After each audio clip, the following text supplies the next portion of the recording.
Here in the Mojave Desert, animals have had millions of years to adapt. But the lizard, he's going to die.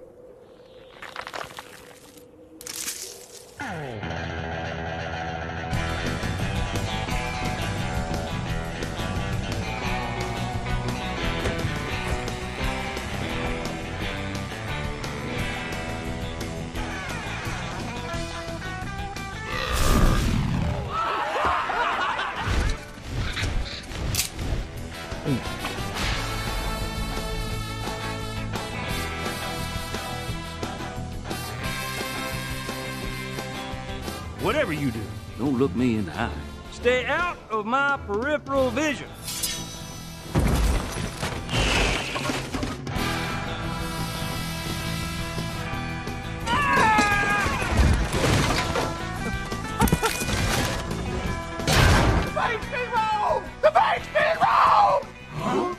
What do we do now, Sheriff? We ride.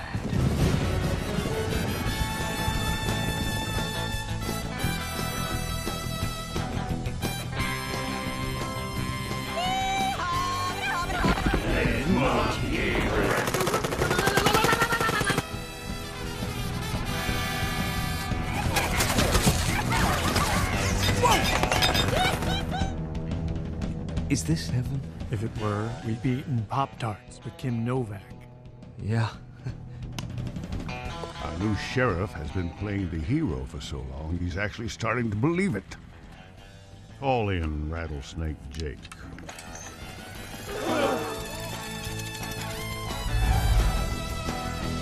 If I ever see you again, I will take your soul straight down to hell.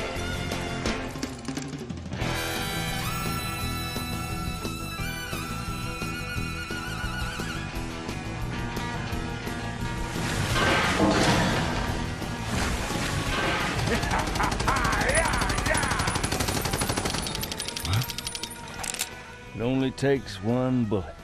You ain't got the nerve. Try me.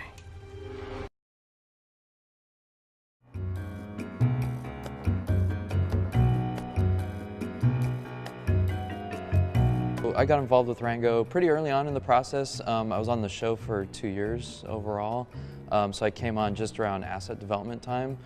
We spent about a year building all the characters and the town of dirt and all those things, and then we got into shot production where we actually did the lighting and rendering of the shots.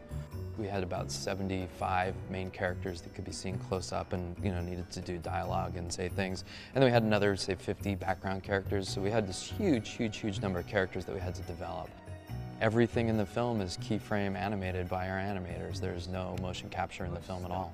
There was a discussion about whether or not we should use motion capture for the show, and we just really came to the decision that that it just wasn't the feel of the film. Victor, you were right. I have been undefined. There's a look in the eyes of each character. There's the desperation in the characters. And part of that was what they were really trying to see, could we take these and really develop this in 3D and keep some of that essence of the character there. They usually had a backstory associated with the characters so that we really knew what the character was about and why they were in the town of dirt, and not just that they were, put there because we needed some color in the background or something. They actually had a purpose. They had been living in the town of dirt for a while. So after Crash would give us this artwork that we'd look at, and they're so expressive, they got so much character, then it would go over to our modeling department, Jeff Campbell. He and his modelers would look at those, and they would actually build a maquette. And normally the process, you would have some kind of physical maquette, maybe made of clay. We didn't have the time or budget to really do that, and we had to find a way to quickly go from 2D artwork to 3 dimensions in 3 days. We called it a 3-day maquette. Really like sculpting. It'd be like sculpting in porcelain or sculpting in clay or something like that, but we're doing it digitally. I think the first time that Gore saw some of these, he said, well, great, let's put these in the movie, but these are not models prepared to articulate or to move in any way. They're just placeholders. The maquette process was really important to us to actually find the character, but find the character from all different angles, so that we were sure that it was going to work, for the film, be able to turn around and walk away and it didn't look weird from behind or something like that.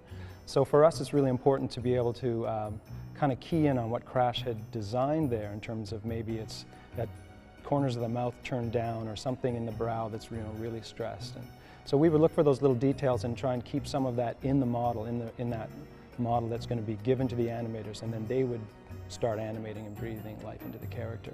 One of the main things we did with the characters, if you look at them, is that they're all asymmetric. So if you look at somebody's head, it's not the same on the left side and the right side. People aren't like that, but a lot of the times in the computer when we build characters, we build them symmetrical because it's half the work. You build the right side and then you copy it over to the left side.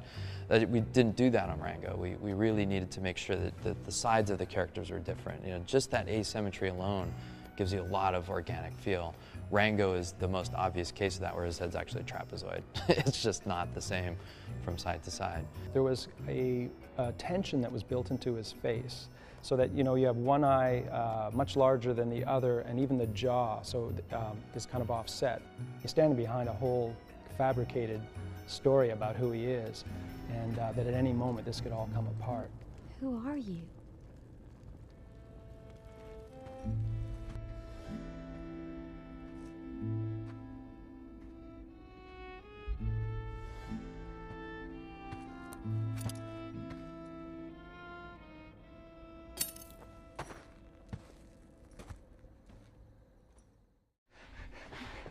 Help! Help!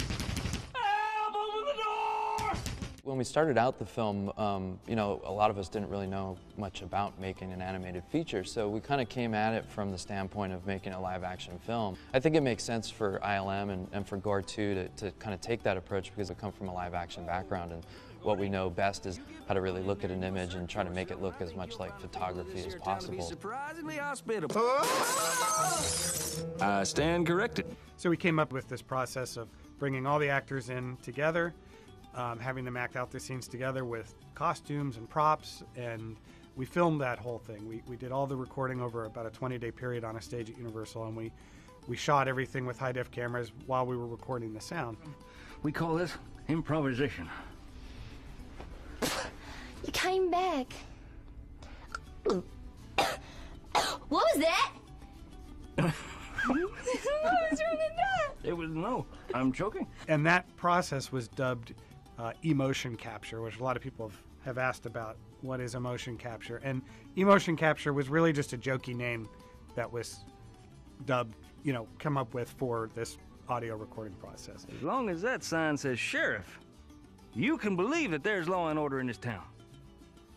But without law and order, ruminate on that. Well, since most of us had live-action backgrounds, we're going back to our comfort zone.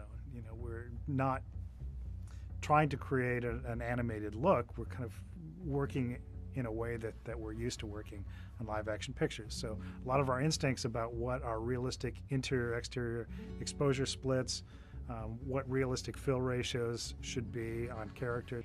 We weren't worried about, in an interior scene, letting windows blow out, because that's what realistically you would get. At first, when we started on the picture, the thought was that the most important thing was going to be the detail in the characters in the foreground. That was really evident in the original designs, that they really needed a high level of detail in them. But it's an expensive look to do. And we thought that we couldn't really afford to do that everywhere, that the important thing was that we'd get the characters in the immediate surroundings with that level of detail, and that pretty quickly we could fall off to much sketchier, simpler things in the background. But something that became evident as soon as we started trying to put final images together was really that level of detail didn't look right if it wasn't everywhere. And so suddenly, everything, the entire environment, the background all the way to the horizon had to have that same level of detail. And that had to be present in all the effects as well.